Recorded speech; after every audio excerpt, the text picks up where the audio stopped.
Good evening. Thank you all for coming. My name is Ross King. I'm professor of Korean language and literature in the Department of Asian Studies, and it is my honor this evening to serve as their MC. And so the first thing I will be doing is I would like to introduce to all of you our beloved head of department, Professor Sharalyn Orbaugh, who has a few words before we carry on. So Sharalyn, please.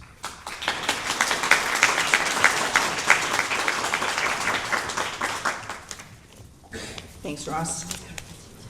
Well, I am here as head of department, as Ross said, to welcome all of you to this celebration of the career of Dr. Don Baker, the very long career. I think Ross is going to talk more about it, so I won't go into detail. But I would like to tell a personal anecdote about Don. Do you remember when we first met? It was several years before I came here, like 2 or 3 years before I came to UBC at Berkeley, and we had a long conversation in Lou Lancaster's office. And when the job here came open a few years later, I had a good impression of UBC because we had such a good talk. So I can't say that I'm here because of Don, but certainly you contributed to my desire to come to UBC. Ross has an even more direct connection, as I'm sure you know.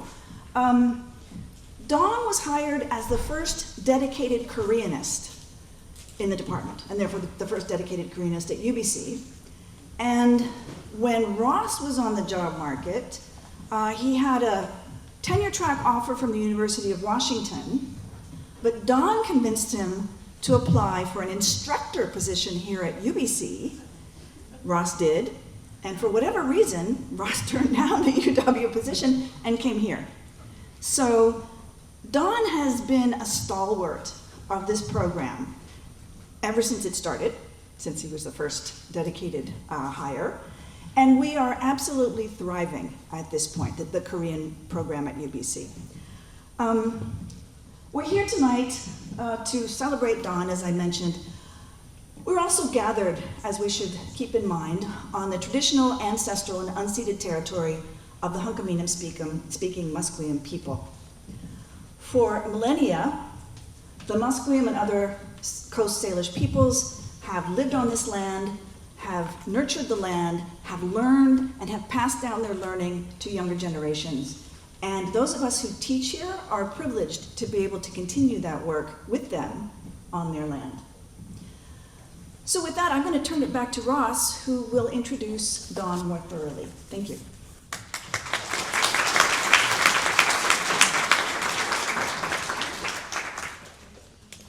Thank you. As I was preparing for this moment, I thought of all the really embarrassing stories that I could tell about Don, but I'm not going to do that. I'm going to try and keep it on the straight and narrow. So let me introduce to all of you very briefly a career that's very difficult to summarize in just a couple, 3 minutes.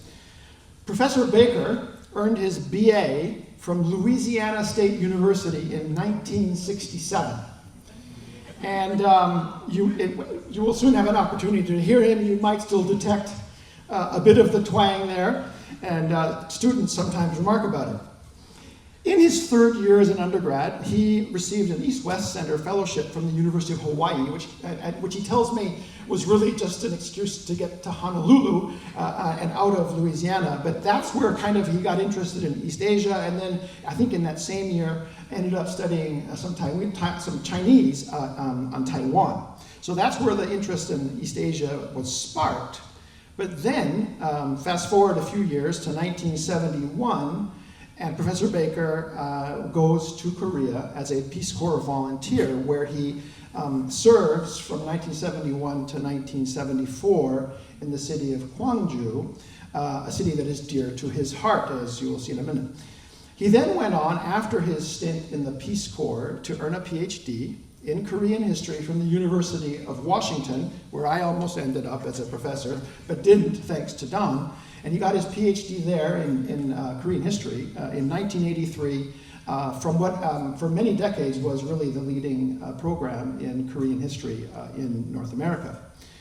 After his PhD in 1983, he wandered in the academic wilderness, teaching Japanese and Chinese history at various lesser institutions in the United States. Before UBC recruited him in 1987 to teach Korean language, history, and culture. So he was indeed the very first professor in Korean studies appointed at UBC in a dedicated Koreanist position. Now, I won't summarize all of his publications. He's a prolific writer and also a prolific lecturer, I should say. 5 books, 4 edited volumes. Let me just go through some of the books real quick. Already in 1997, something came out in Korean already called Chosŏn 후기 유교와 천주교의 대립, the confrontation between Confucianism and Catholicism in Korea, or in Chosŏn, Korea. And I believe, although he didn't put this in his notes to me, that those years in between his BA and graduate school, I think he also flirted with the idea of becoming a Jesuit priest, which might have something to do with the interest in Catholicism. Then he published a book most recently, 2025, with Cambridge University Press called Korean New Religions. He's published a great deal on all manner of topics on Korean Confucianism, Neo-Confucianism in Chosŏn. So like 2023, Korean Confucian's advice on how to be moral. Tasan Chォng Yagyong's commentary on the Jumyong. And we'll hear about Tasan Chۆng Yagyong very soon. Another book on Korean spirituality, 40-some book chapters, 50-some journal articles on all sort of ranging from philosophy, religion, and traditional science, mostly between 1700 and 1900, but he has also published a great deal on 20th century developments in Korea, especially new religions, etc., and of course about Gwangju. On the topic of Tasan Chۆng Yagyong, in 2008, Professor Baker became the only non-Korean ever to be awarded the Tasan Prize for research on Tasan by the Tasan Cultural Foundation in Seoul. He has also devoted considerable energy and efforts to research and publication about the tragic Gwangju uprising of 1980, to which he was an eyewitness. Finally, he is also a really active editor. He has already early in his career, he was one of the co-editors of the source book of Korean civilization, which is used in many courses around North America. He was and continues to be the founding co-editor of the Journal of Korean Religions. And now, finally, we're getting to the end of the Cambridge History of Korea, for which he serves as the general editor. So that should give you some sort of very brief sense of what has been a very long and productive career at UBC, and I haven't even talked about his teaching, which is as wide and as varied. So please join me in welcoming Professor Baker for this evening's lecture.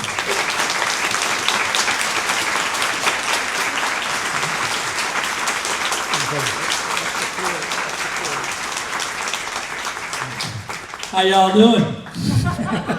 He's right, I did grow up in Louisiana, but I'll try not to talk that way tonight. Okay. I'm impressed. I didn't expect this big of a crowd. You know something, if I can continue to attract crowds like this, I don't have to retire, right, Sharalyn? I could work till I'm 90. But, you know, when I was asked to give a capstone lecture, what do I want to talk about? I've been doing research on Korea for 40 years.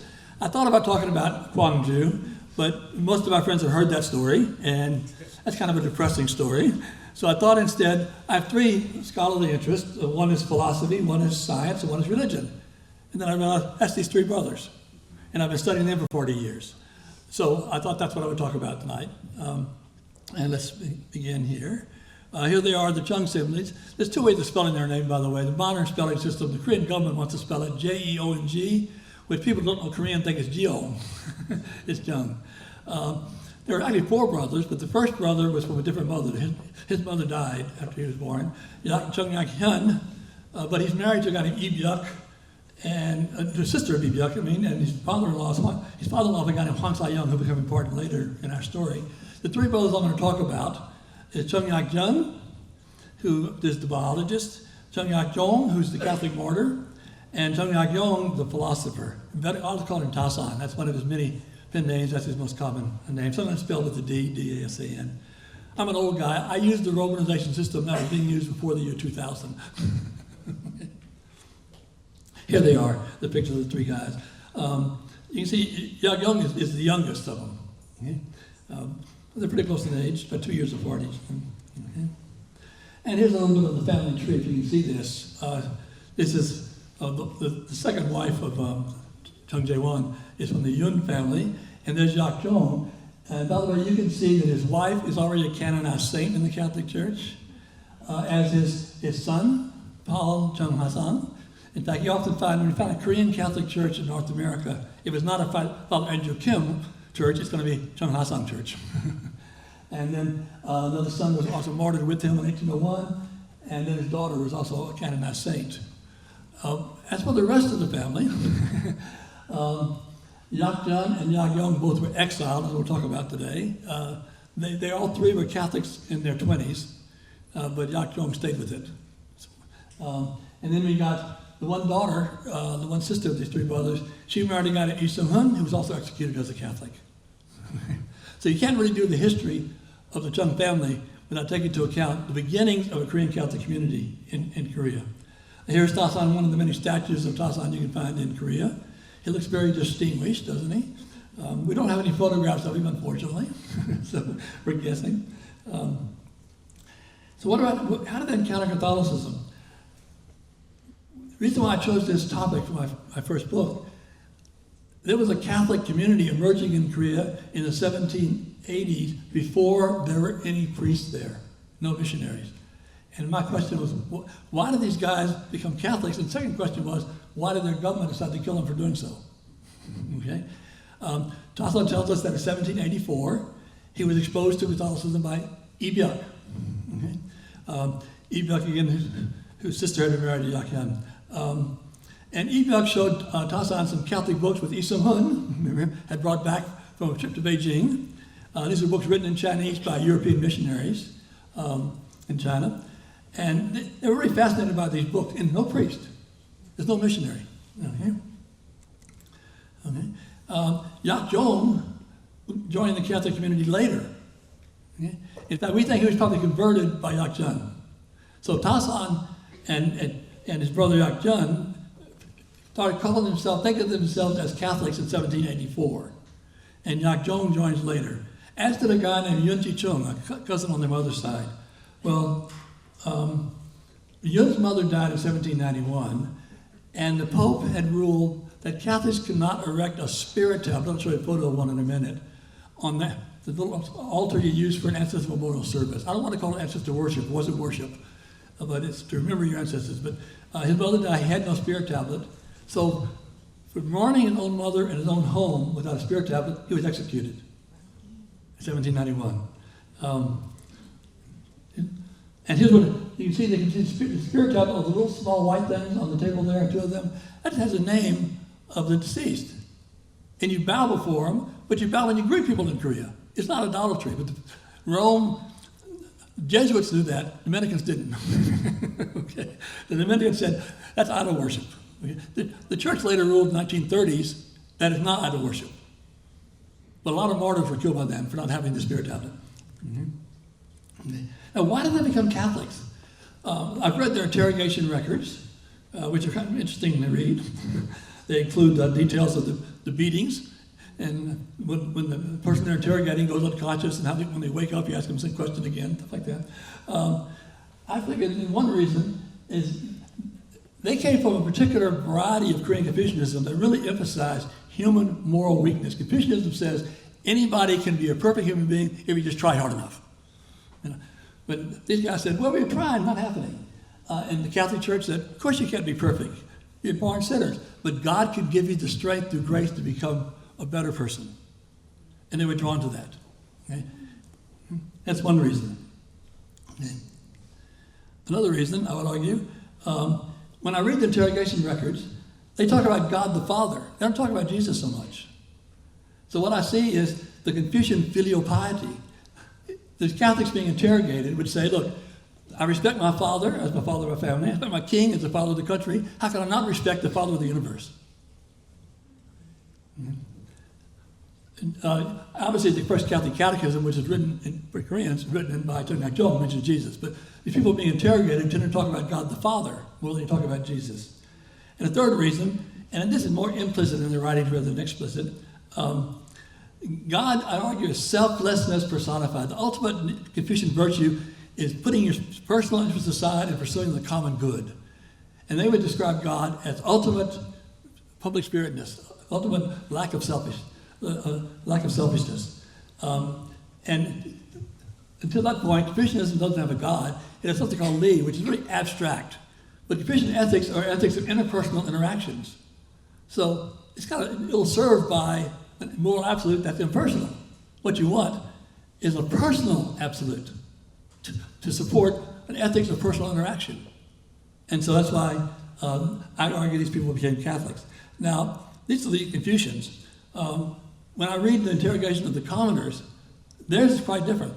When they're asked, why did you become a Catholic? I want to go to heaven. And that's also quite clear, by the way, with Chォng Yakchong. That's not what Chォng Yagyong and Chォng Yagyong said when they were being interrogated. That's what Chォng Yakchong said. He wants to go to heaven. Because Korea didn't really have a strong version. People know Pure Land Buddhism, which offers kind of Buddhist paradise. That wasn't very strong in Korea. So Catholicism was really the first chance the Koreans heard about a chance for a life after death. And they were drawn to that. Now, in 1791, his cousin gets killed, Chŏng and Tasan and Yakchọn say, oops. And they left the Catholic community at that point, and Yakchọn did not. And Tasan became a government official, and he slowly moved to the ranks, but there was always people saying, he can't be a high official, he used to be a Catholic. That's heresy, he can't do that. But the king, named Chŏng Yagyong, liked Tasan, and knew he was very talented. He even had Tasan design a new fortress, which was going to be his new capital, south of Seoul. But then Chۆng Yagyong died at the age of 49. That was Tasan's protector. Within 1 year, Tasan's off in exile. This is what he built down in, you can still see the castle. It's down in a city called Suwon, it's called Chosån. And Tasan designed not only the castle, nothing like this before in Korea at all. Their fortresses were usually in mountaintops. This is flatlands. And he also designed this pulley to bury the rocks in. So Tasan was not just a philosopher. By the way, he used Jesuit writings to know how to do this. But you still go to Suwon by subway from Seoul, and you can see this castle. Now, I guess Tasan was constantly being accused of being still a Catholic, even though he had renounced it in 1791. So I want to share with you what he wrote to his king. He said, when I read Catholic writings, I was still a young man, barely out of my teens. He was in his early 20s. Reading books by Europeans was a popular thing to do at that time. We all read those books back then and talked about them among ourselves to gain a reputation for being well-informed and well-read. As I was still young, all I really cared about was having others think that I was as bright as the best of them. That's why I joined the crowd that was reading these books and talking about them. Unfortunately, by nature, I'm impatient and careless, so I just skimmed through those books without taking the time to understand their fine points and difficult passages. That is why I didn't recognize the flaws in those writings back then. On the contrary, I was entranced by their promises of life after death and was impressed by their calls for rigorous self-discipline. The twist in terms of their fancy rhetoric fooled me into thinking that what they're offering was just another form of Confucianism. But then he said, I wasn't bothered by what other people said about those books. I wanted to expand my horizons with novel ideas and practices. I was really proud of myself and was determined to become the smartest guy around. Finally, however, I figured out those books wouldn't help me do well in the civil service exams. My students say, is that going to be in the test? Besides, I knew that once I became an official serving Your Majesty, I wouldn't have time for distractions like Catholic books. After a while, I realized that spending time on the books was doing me more harm than good. In fact, I came to recognize that they were positively dangerous because I'd been absorbing everything in them without separating the wheat from the chaff. Okay? There are things written in those books that are a serious threat to morality. In fact, we might even say they turn the rules governing proper behavior inside out. He's talking about the refusal to allow a spirit talent. Okay? However, the books that I read didn't challenge the way we honor our ancestors with ritual. I was startled when I found out that was part of Catholic teachings. How could I not feel the chill in my bones when I learned how immoral those Catholics are? Okay? So, in 1791, that's when his cousin was killed, it became all too clear what Catholicism was really all about. It meant losing your life. That's what it meant. I was really angry at those Catholics and swore that I would always look upon them as a mortal enemy. That's when I came to my senses and realized that the books I'd so much enjoyed reading were full of nonsense. What they had to say about life and death is no different from the hogwash Buddhists spouts to frighten their listeners. What they say about self-control is no different from the Taoist hokum about transforming the body.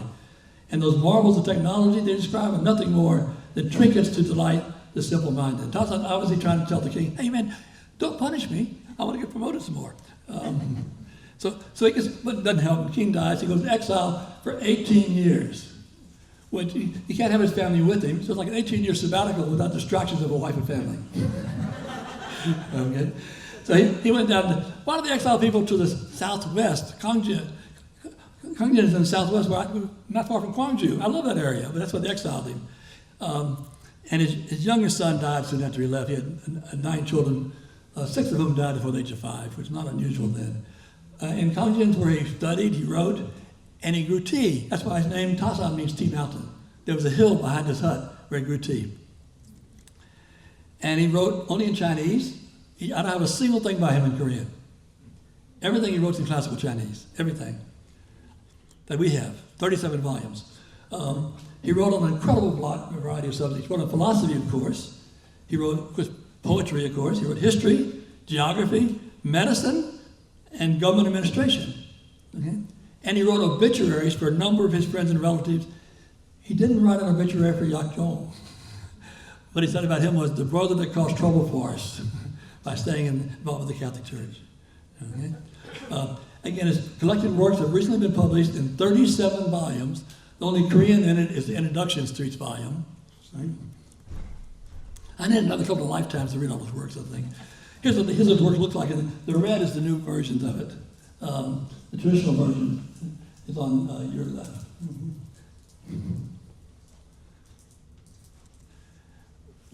Some sad stories about Tasan. He's in exile for a couple of years and he gets the news that his youngest son has died. And he gets a letter from his wife. We don't have his wife's letter. We have his response to that letter. He said he wanted to speak to the dead son. He said, Alas, you're only with me for 2 years. Human beings are supposed to live for 60 years and they're supposed to spend 40 years of those years with their parents. Then he recalled the last time he saw his son called Nonga. His wife could accompany him to the outskirts of the city as he was walking off in exile. And she's carrying the 2-year-old, a little baby, he wasn't 2-year-old yet, a little baby. And she says, there's your daddy. And he goes, Appa, Dad? He said, I still remember that, he said. He said, never thought I'd never see him again. Really kind of sad. He wrote obituaries for all 6 of the children who died. Yeah. At the end of his autobiography, I call it autobiography, he calls it a self-authored tombstone inscription. It's 60 pages in classical Chinese. That's a big tombstone. He said, my obituary should say, I claim to know the 4 books, the classics of Confucianism, and the 6 classics, but when I think of how far I've been from living in accordance with them, I am ashamed. This is the guilt thing he's talking about here. Okay? So he's best known for his writings on government and philosophy, most of which he wrote while he was in exile. He wrote one of his manuals for local government is available in English translation called Admonitions on Governing the People. He wrote a guide to treating measles and smallpox. One of my first publications was Measles, Smallpox, and Chۆng Yagyong. Okay. His philosophical works, like most Confucian philosophers, consist of commentaries on the classics. And what's important here, you see Catholic influence. In his commentaries, he interprets the Confucian classics to say there is a God in heaven called the Lord on high. He doesn't want to use the Catholic word. That's dangerous. It's the Lord on high. And he watches you. And if you believe that God is watching you, then you'll be more careful about your behavior. So, this is where he did his writing.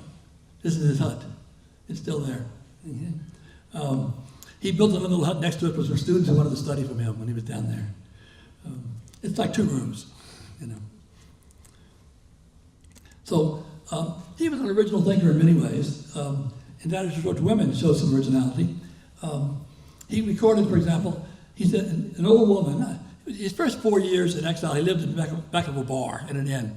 And I think he's talking about the old woman around the bar, but he calls her a fruit seller, because it's also a store, an inn, a bar. He says, he said to her, it's my father who's responsible for my birth. That's why the classics give priority to fathers. The mother does contribute as well, but the contribution of my father as the one who initiated the whole process that led to my birth is more important. Okay? The old lady said, you got it all wrong. She's telling the Confucian scholar this. Here's the way I see it. Let's look at how plants or trees come into existence. The father's like a seed. The mother is like the fertile ground on which the seed falls. That seed is really small when it hits the ground, but as it absorbs water and other nutrients from the ground, it grows into a full-size plant or tree. That's how a chestnut becomes a chestnut tree, and how a grain of rice becomes a rice plant. By absorbing energy from the ground, these small seeds are able to grow into large trees or plants. The sages must have been aware of this simple biological fact when they were drawing up the rules of ritual and etiquette long ago. At first I was taken aback, he says. Then I realized there was something about her point of view. Who could have expected an old rhinestone like this old lady to understand the finer points of philosophy? It was really strange. You very rarely, if ever, besides Tasan, see a Confucian philosopher saying some old lady knew more than they did. It doesn't happen. He also, the practice in 18th century Korea was when the elite family, when the husband died young, the wife is supposed to be chaste the rest of her life. And so there would be pressure on her so she wouldn't be tempted to kill herself. And then the family would get a plaque honoring her chastity, her fidelity to her husband, and the village would get a tax break for that. So Tasan was asked to write something in praise of a young woman who did that. She was like in her 20s. He said, no way, I'm not going to write that. Instead, he wrote something praising her for the way she treated her in-laws while she was alive. And he said she should have stayed alive to keep.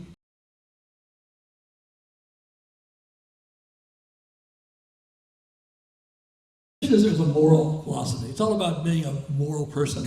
So Tasan had moral advice, and here's some of his advice. When a gentleman is sitting, it's always men, by the way, it's still a male-oriented philosophy. When a gentleman is sitting quietly, he should observe carefully the responses his mind and heart makes to the world around him. At the moment his mind, heart, you think here, you don't think here, you should think here. Okay? At the moment his mind and heart begins to stir, he must cautiously and carefully evaluate those thoughts or feelings to see if they're generated by the impartiality, concern for the common good, and objective.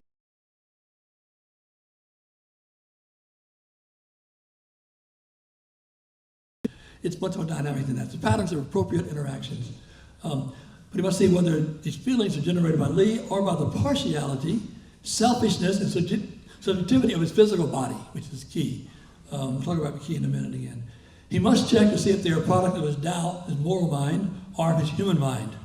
If after close and careful examination, he determines that they are generated by the impartiality, concern for the common good, and objectivity of Li, then he should nurture and foster those budding thoughts and feelings so they will blossom and flourish. If, on the other hand, he finds some thoughts and feelings which have their roots in the partiality, selfishness, and subjectivity of his physical body, he should block, suppress, or eradicate them and put Li back in command. This is pretty standard Confucian advice, by the way. But what makes Tasan different, he realized how difficult this was. So he sought for a way to overcome human laziness, human selfishness, and his answer shows a Christian influence, even though he renounced Christianity in 1791. And I'm going to go through his argument here. First of all, he demotes Li. Li was like the ultimate principle of the Confucian universe. He said no. Key and animated matter. Key is something that exists on its own, and Li can only be found in connection with something else. Anything so dependent on something else is contingent on that which exists on its own. That means the Li of a thing can only be manifest after some key has congealed in that thing. What's interesting is when he says it exists on its own and it can only be found in connection with something else, he's using terms taken from Jesuit writings. You don't see these terms before in Confucian writings. These are Jesuit writings. Mm-hmm. And he claimed, again, Confucians are basically materialists. He said, no. Human beings are a mixture of material and physical form. And they come together to form one human nature. But the trouble is it creates a human nature that desires both the pleasurable and the righteous, is what he said. Now, Confucians believe the human nature always desires the good. Tasan says, that's not human. We want what is good and what feels good. So unfortunately, the pleasurable and the righteous do not always coincide. And so he argued that unlike Neo-Confucians in general, you can't equate human nature with Li. It's not innately good. Instead, human nature, he says, should be defined by desires.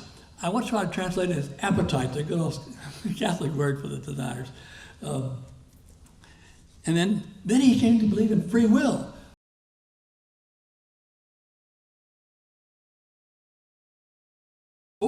Sometimes I know what I should do, and I still don't do it. Okay? Because, after all, we're not moral by nature. What we have is we have a natural desire to act appropriately, but we can't be called virtuous. You should say you're born virtuous. He said, no way.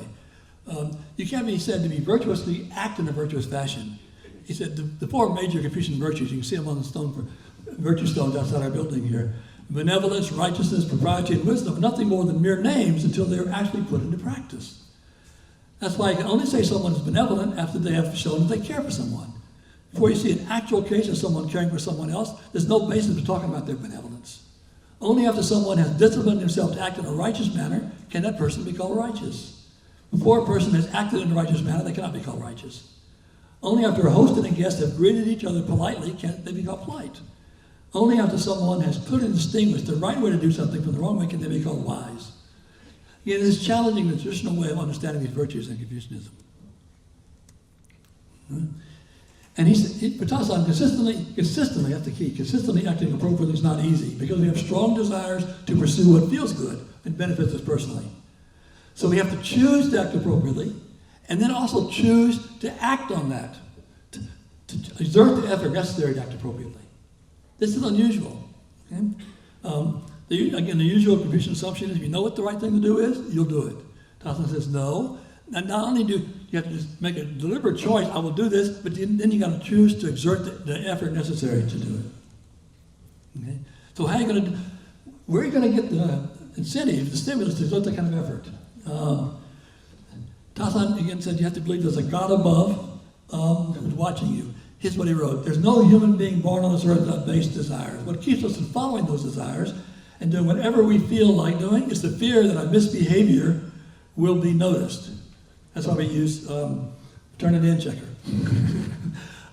What gains keeps us in a state of constant caution and apprehension? We are cautious and apprehensive because we know there are law enforcement officers responsible for making sure rules are followed.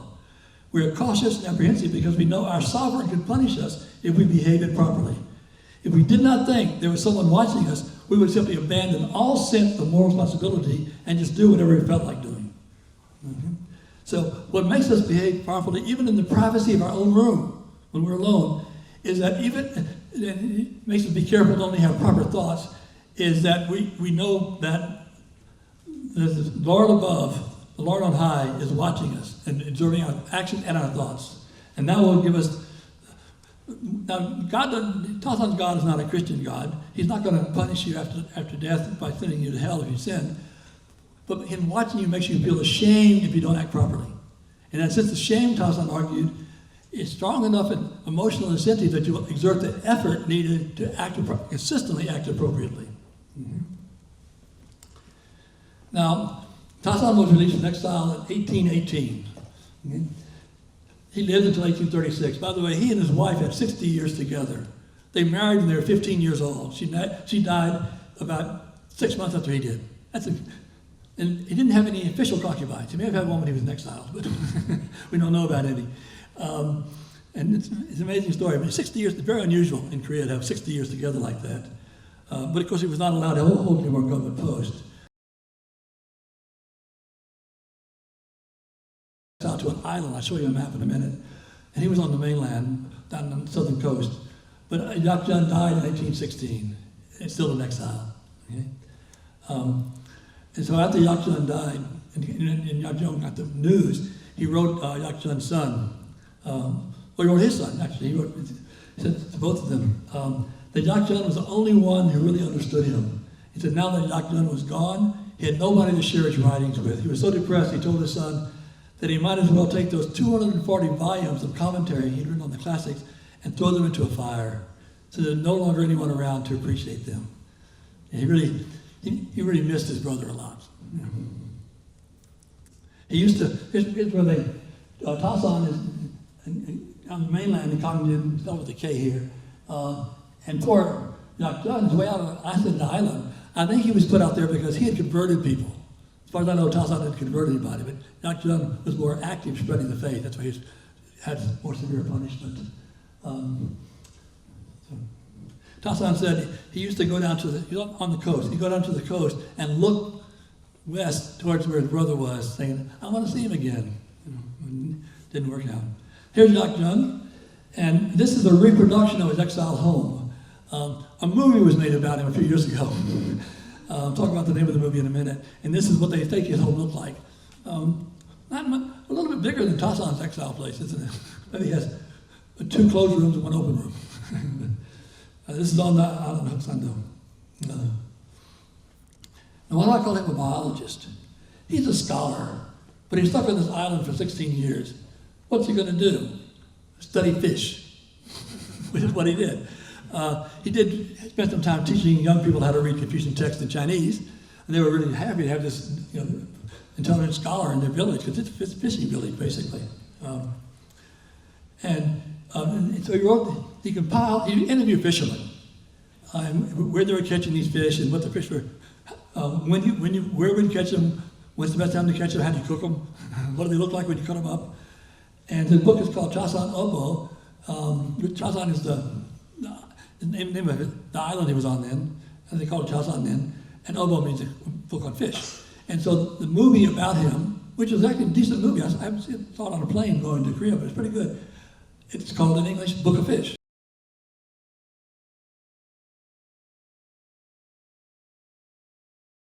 He describes whales, shrimp, jellyfish, Chosån, sea cucumbers, not my favorite Korean food, shellfish, skate, hongo, again, not my favorite Korean food, seals, and even seaweed. And again, Koreans see it as the first work by Korean as a dedicated study of something in nature. That's why it's called the first biologist. And so there it is. If you have a chance to see the Book of Fish, it's worth seeing. It's not bad. And now Hook-Sando, which is what the island's called now, has an exile culture park. You can't make this stuff up, can you?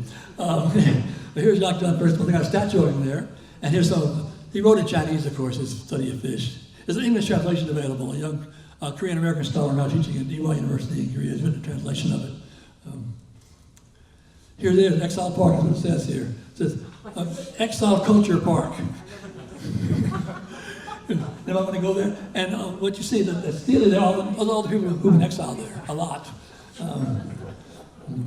By the way, there is a small Catholic community on that island. And people say that when Dr. Dunn was there, he taught people about his religion, quietly. He was already in exile, right? And also, he had an interesting experience we just found out about recently. There was a fisherman named Mun Sung Duk who was trying to sell his skate. And he got on his boat with a bunch of skate, was trying to sail to the mainland, and got blown off course to the Ryukyu Islands. It's all in Korean there, if I got the map. It's not the southernmost part of Japan. Yeah, Okinawa is called now, the province of Okinawa. He was stuck there for about a year, and finally he got on a boat that would take him to China, where he could get back to Korea. Another storm, he went to the Philippines. Ended up in Manila for like 9 months or so. And then finally he got on a Jesuit ship to Macau and managed to get back to Korea eventually. But the guy's illiterate, but he knew a lot, right? So what Yakchån did was have the guy tell him what he'd seen, and he wrote it down. Right. So we have this account. The first Korean that really traveled this much around Asia was, that we know about, Mun Sung Duk. And again, this was only found out about 5 years ago. People discovered this manuscript and realized that Yakchån wrote it.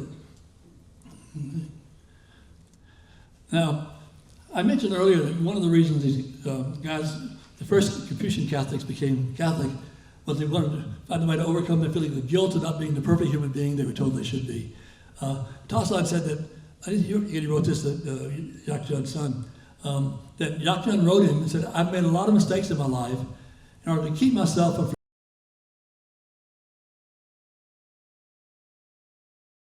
the hall of daily remorse. Tasan found this an admirable attitude, he said, noting if we find it difficult to always act as we should remind ourselves daily of our moral failings. That sounds very Catholic to me.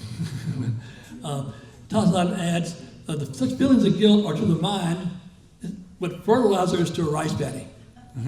Guilt and remorse can be used to turn our faults into virtues. And Tasan added that he should have such a study with such a name, since he had a lot more to feel guilty about than Yakchån did. Unfortunately, he doesn't tell us what he feels guilty about. Catholics want to say he and Yakchån felt guilty about abandoning the faith, but they don't say that. And here comes the Catholic martyr, Yakchong. Okay? Augustine Yakchong. Catholic's got to have a good Christian name. And here he is carrying the catechism, the first catechism in Korean, which he wrote with the help of a Chinese priest. Okay? It's called The Essentials of the Lord's Teachings. Now he's interesting. Unlike Yakchong and Yagyong, he didn't take the civil service exam. He didn't study Confucianism. He was early on a Taoist. Okay? Hwang Sa-young, who was his nephew through marriage, wrote a thing called silk letter, because a piece of silk to be smuggled into China to tell the bishop of Beijing about the persecution of Catholics. But it's all kind of fascinating information in there. I've translated it. A book is called Catholics and Anti-Catholicism in Chosŏn, Korea. You can read the whole translation. But he said that he's talking about Yakchong, who he knew very well. He said Augustine Chۆng Yakchong had an upright character and a strong determination to do what was right. He surpassed everyone in his meticulousness. When he was young, he wanted to learn about the Taoist immortals and their techniques for prolonging life. At that time, he believed in the false theory. This is a Catholic Hwang Sa-young writing. He believed in the false theory of the Great Transformation, the end of this universe and the birth of another. But realizing there was a problem with that theory, he sighed and said, when the cosmos undergoes this great transformation, even their morals will not be able to escape destruction. In the end, there's no way to live in this body forever. It's not worth studying those techniques. Then he heard about Catholicism and gained new hope for eternal life. He became a sincere Catholic, Hwang tells us, and put his whole body and soul into practicing it. In the 1791 persecution of his brothers, relatives, and friends, there were few who maintained their faith intact. He was the only one who remained steadfast. He remained a leader of the community in the 1790s. He helped sneak a Chinese priest into Korea, Father Zhu Mo. And then, unfortunately, when King Zhengzhou died, I made the persecution broke out, and he was killed. But before that, this is his catechism. There's an English translation available of it. The title is in Chinese characters, but the text is in Korean. And this is remarkable, writing a serious religious text in Korean. Because he wants the commoners to be able to understand it. Okay? And I said he was martyred. And here's, Hwang Sa-young wasn't watching, but he heard from eyewitnesses what was happening. Okay? He said Augustine was taken from his prison cell and put in a cart that headed towards the execution grounds. Just before they reached their destination, Augustine, in a loud voice, cried out to the crowd watching that procession, "Don't laugh at us. That human beings are born into this world and then die to glorify the Lord of heaven," that's the Catholic word for God, glorify the Lord of heaven, is the way things should be. When we all come before God and he passes judgment on how we have lived our lives, we will cry no more. Instead, we will rejoice. And at that time, you will no longer be able to laugh. Instead, you will be cast into deepest misery. So don't laugh at us now. As he descended from the cart and moved towards the execution site, he turned toward those who were watching him approach the execution and said, "Don't be afraid. This is something we have to do. There's nothing for you to be afraid of. After I've died and it's your turn, imitate the way I face death." The first chop of the sword, we're told, cut off only halfway through his neck. I guess he's like this. He's lying down, face on the ground. He suddenly sat up, made the sign of the cross, and lay down again, so they chop off the rest of his neck. This is the story. The only reason he's not a saint, by the way, he's blessed, because there were no foreign missionaries in Korea to witness this. The saints are people who died when the French missionaries were around to know them. But I think he will be a saint for too long. All we need is a miracle, like my retirement being canceled, and I'm teaching for another 10 years. So, the Chång brothers today. Tasan is by far the best known. There's the Tasan Road in Seoul. If you go to Namsan, they call it a mountain, it's really a hill in the middle of Seoul. There's a statue of Tasan there. He's known as the ultimate practical learning scholar. For Koreans here, Shok. Supposedly a new trend in Korean Confucianism in the second half of the Chosŏn dynasty after, say, 1600 or so, of more practical-oriented Confucianism. There are at least 2 academic societies I know of dedicated to Tasan. Scores of books in Korean and hundreds of scholarly articles have been published about him. There have been best-selling novels, popular movies, and also, by the way, even TV dramas. Tasan's always shown, by the way, striding manfully. Always. As for Yakchån was really discovered fairly recently when Koreans want to look into their past and see something that has seeds of modernity. And hey, he's a biologist. He wrote about fish. That's good. Looking for indigenous roots of modern science in Korea. So they looked to Yakchọn, and that's why this movie was made just a few years ago. Yakchong is primarily known to Catholics. As I say, he's blessed Chŏng Yagyong, but his son is a canonized saint, Paul Chŏng Yagyong. And I do think that Yakchong will be canonized if we get some more miracles. After the miracles certify he's in heaven, will be canonized. Because we know, I read his interrogation records too. He was steadfast. He knew he was going to be killed. He refused to renounce his faith. They asked him to, they beat him, he refused to renounce it. And so Catholics venerate him as someone who died rather than renounce his faith. So those are three remarkable brothers, and I could talk 2 more hours, 3 more hours about them, but I won't bore you. I guess now it's time for questions, eh?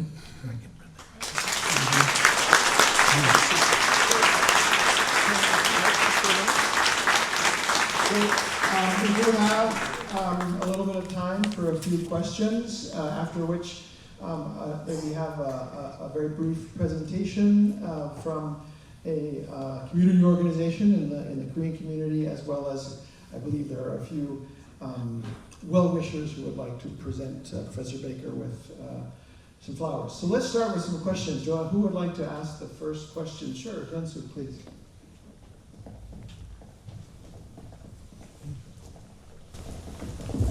Thank you so much. I was wondering, you said that the book of the Catholics they studied, is there a Bible written in Korean at the time? And the second question is, after the 1791, the Catholic persecution, is there hidden Catholic communities remained? And is there any evidence of this hidden Catholic symbols like a cross or other Maria or Jesus statues, anything like that?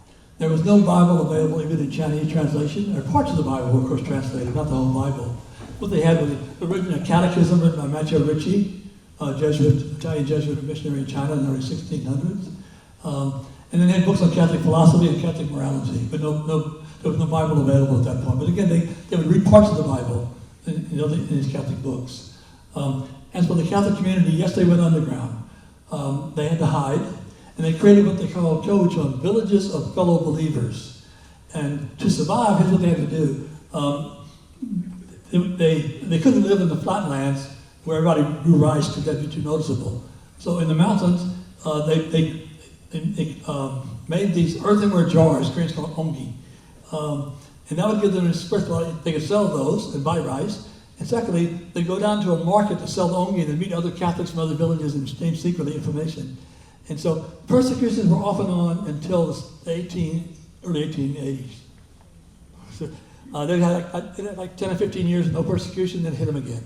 They'd be discovered. But after 1791, they tried to hide. The priest who was smuggled in 1796 from China, he was able to hide for 5 years until they caught him and executed him. So you can find evidence of these Catholic villages. Now Korea is full, by the way, of Catholic martyrdom sites. They have some of these sacred sites tours to Korea, and you can see where these people lived in these villages and where they made their pots, and you see evidence of their faith there. It was like almost a century of persecution. Some people say 8,000 Catholics were killed. We only have names for about 800 or 900.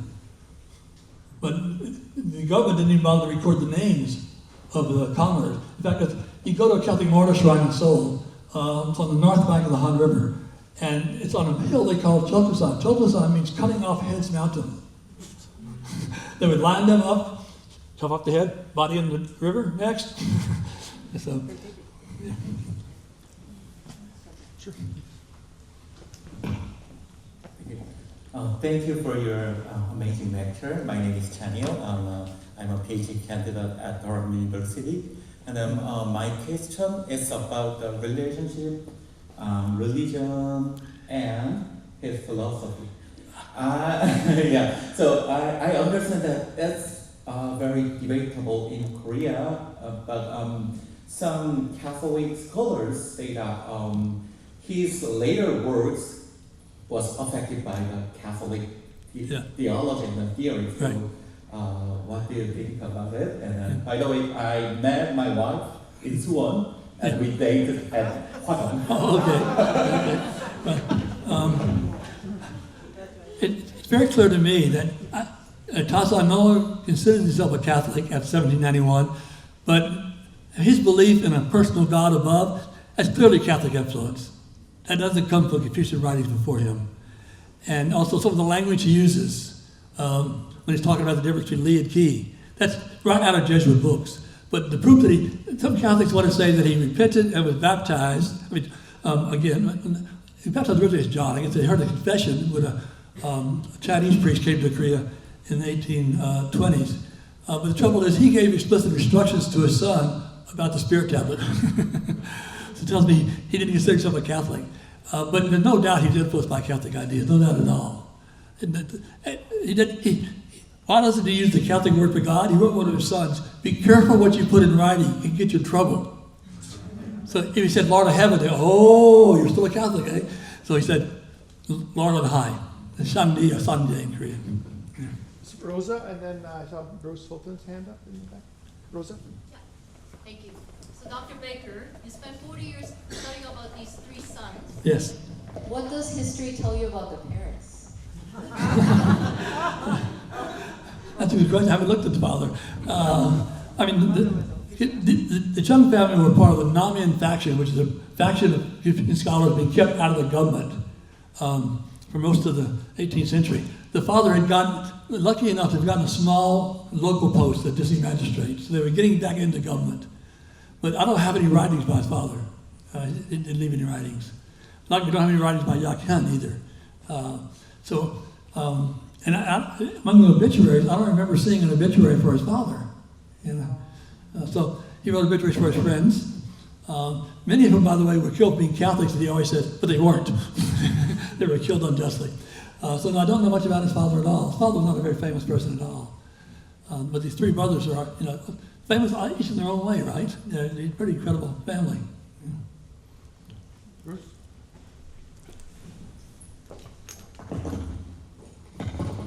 Don, we've heard a lot about what Tasan thought about Catholicism, albeit not in a sense of survival. Right.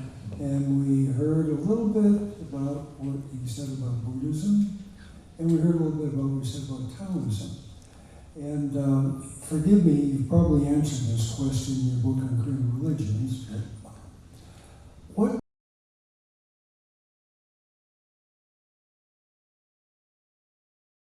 Oh yes, in his guide to the local government, he said, look, if you find a village of only 10 households, one household's going to have a shaman in it. You can't get rid of them right away. So he said, what we have to do is tax them. Tax them out of business. As far as Buddhists, by the way, he used to hang out with a Buddhist monk nearby. I've walked the path pretty close to where his hut was. And that monk is known in Korea now as the man who reintroduced the tea ceremony in Korea, a Korean-style tea ceremony. So Tasan would go there and discuss philosophy and drink tea. People thought he wrote a book about that Buddhist temple, but we think somebody else wrote it. It wasn't him. But he didn't. What's interesting, Tasan, he criticizes the shamans. He doesn't really criticize Buddhism. And he doesn't talk about Taoism much at all, even though his brother Yagyong, when he was young, was a Taoist. His main concern is not denigrating other religions, but upholding his own version of Confucianism. Other questions? Sure. Yeah, so which things do you think that specialize the three brothers, and what distinguished them from different from other scholars in the era? What distinguished them? Well, they're all distinguishing in their own way. Tasan, first of all, he wrote about everything. I don't know any other Korean Confucian scholar who wrote 37 volumes. I mean, he wrote on medicine, I mentioned, he wrote on geography, he had 2 volumes of poetry, but also his philosophy is very pragmatic. His theology, belief in God, is a pragmatic theology. He doesn't say believe in God because how did the universe come into being? Must have been a God. He says believe in God because belief in God will give you the energy to be a better person. Okay? That's unusual. Yakchõn is unusual because he studied nature in great detail. All the people talked about nature. Nature is an important part of the universe that Confucians respected. But nobody went into the kind of detail Yakchong did. And Yakchong, I mean, he's a Catholic. And he was the leader of the Catholic Church when there were no priests for the first 10 years. And then he was the one who really helped Father Ju meet other Korean Catholics. And also he was responsible for helping bring Father Ju to Korea. So they're all unique in their own way.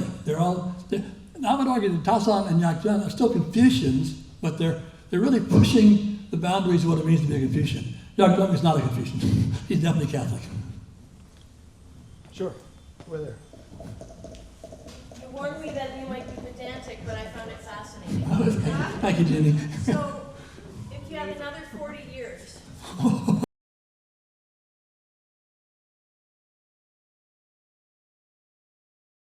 in this room should head, what do you wish you kept going on? Okay.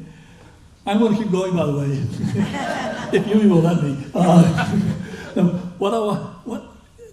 It's a lot more Tasan to work on. But I really want people, as much about Confucianism as doesn't seem relevant in the modern world, particularly the attitude towards women. But one thing they can teach us, we live in an increasingly crowded world, and Confucianism is all about how to get along. Don't put your personal interest ahead of the common good. We need that. The more crowded we get in this world, we need to have that sense of putting the common good first. And I think we can learn that from Confucianism. And I hate to say this for young Koreans here, I've noticed Koreans becoming more individualistic. I've been going to Korea for 50 years. And they're becoming more like Westerners. I don't want to see that.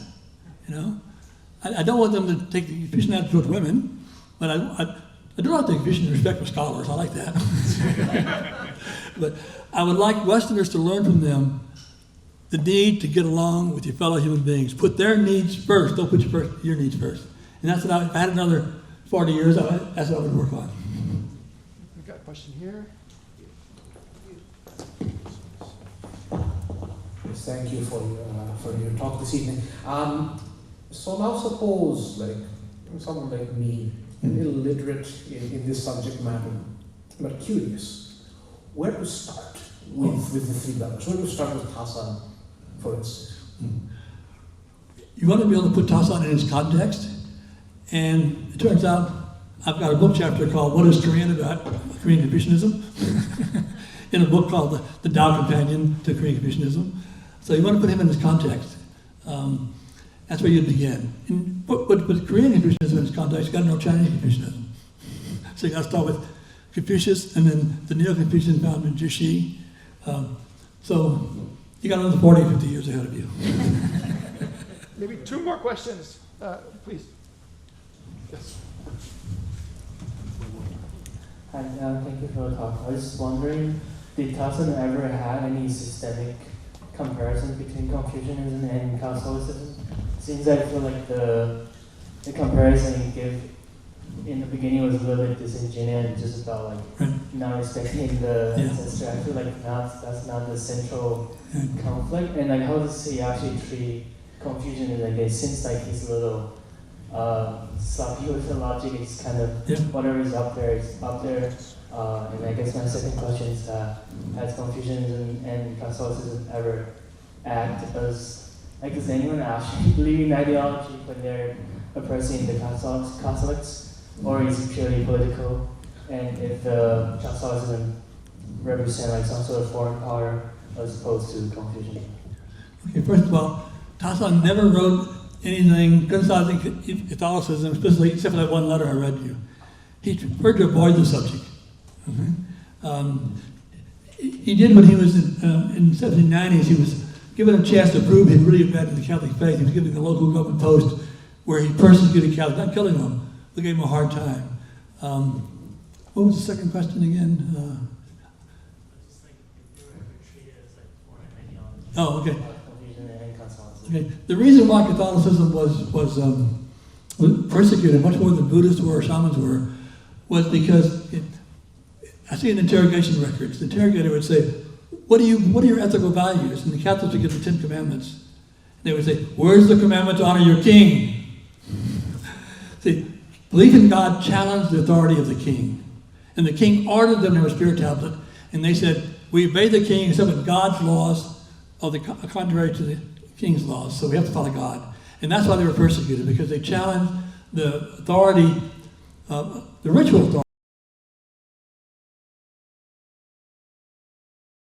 Last question to Chris Ray.